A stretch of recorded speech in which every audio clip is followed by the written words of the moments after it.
Баршаңызға сәлем, бұл қазақша медицина арнасы. Бүгін біз сіздермен итмұрын өсімдігінің денсаулыққа пайдасын айтамыз. Итмұрын бағалы дәрумендерге және микроэлементтерге бай, антиоксидант қасиетке ие өсімдік.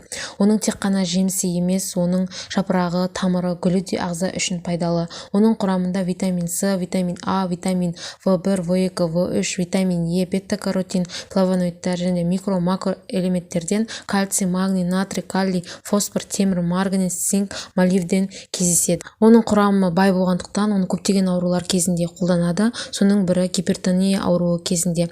Қан қысымы жоғары болған кезде қан қысымын төмендетіп, оны бір қалыпты ұстап, жүрек қан тамыр жүйесінің жұмысын жақсартып, қан айналымды реттейді. Сондай-ақ шаршау және авитаминоз кезінде итмұрын витамин және микроэлементтерге бай болғандықтан өзіңізді жақсы сезінуге көмектеседі. Салқын тию, жірбеймен және инфекционды аурулармен ауырған кезде итмұрын өте жақсы көмектеседі, себебі оның құрамындағы С витамині лимонға қарағанда 40 есе кездеседі. Иммунитетіңізді көтеріп, вирусқа қарсы тұру қабілетіңізді арттырады. Цистит кезінде итмұрынның қабынуға қарсы зәр айдайтын қабілеті бар, ол тіндердің регенерациясын жылдамдатады. Сондай-ақ буын аурулары кезінде, яғни остеоартроз, коллагеноз, ревматоид артрит кезінде шеміршектің тінін қалыпқа келтіруге көмектеседі, буындардың жұмысын реттеп, ауырсынуды басады. Атеросклероз кезінде итмұрын жүрек жұмысына, қан айналымды реттеуге жақсы әсер етеді, зат алмасу процестеріне қатысады, қандағы холестерин деңгейін төмендетіп, оның қан тамырына бекінуінің алдын алады.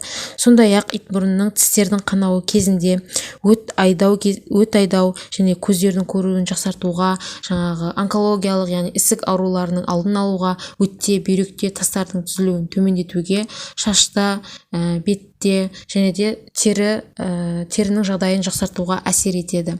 Оның дайындалуы итмұрынның жемісін немесе оның кептірілген түрін пайдалануға болады. Кептірілген түрін аптекалардан ала аласыз. Итмұрынды қатты қайнатуға немесе ыстық қайнаған суды бірден құюға болмайды, себебі құрамындағы витаминдер азаяды. 2 ас қасық итмұрынның жемісін 1 литр қайнап тұрған суды сәл суытып, буын басып құйып, кешке таман бетін жауып тұндырып қою керек. Оны металл ыдысқа емес, шыны немесе керамикалық ыдысқа құю керек, себебі құрамын сақтайды. Таңертең және кешке тамаққа дейін 1 стаканнан ішіңіз, ішкеннен кейін тісіңізді жуыңыз, себебі итмұрын тістің эмаліне кері әсер береді. Итмұрынды ретсіз, тоқтаусыз қабылдамаңыз. Осы айтылған аурулар кезінде, шаршау, ағзада витаминдердің, микроэлементтердің жетіспеуі кезінде тек қана 3-4 апта көлеміне күніне 2 стаканнан ішіңіз және арасында міндетті түрде үзіліс жасаңыз.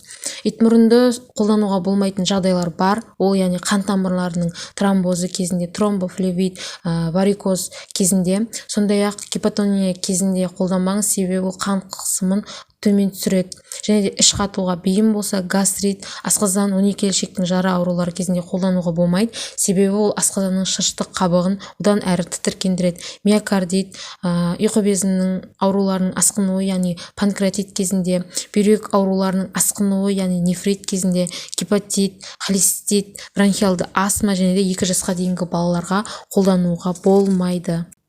Назарларыңызға рахмет, сіздерге пайдалы болды деген ойдамын. Каналға тіркеліп, лайк басып, қоңырау басып, пікір қалдыруды ұмытпаңыздар. Сау болыңыздар, ауырмай аман жүріңіздер.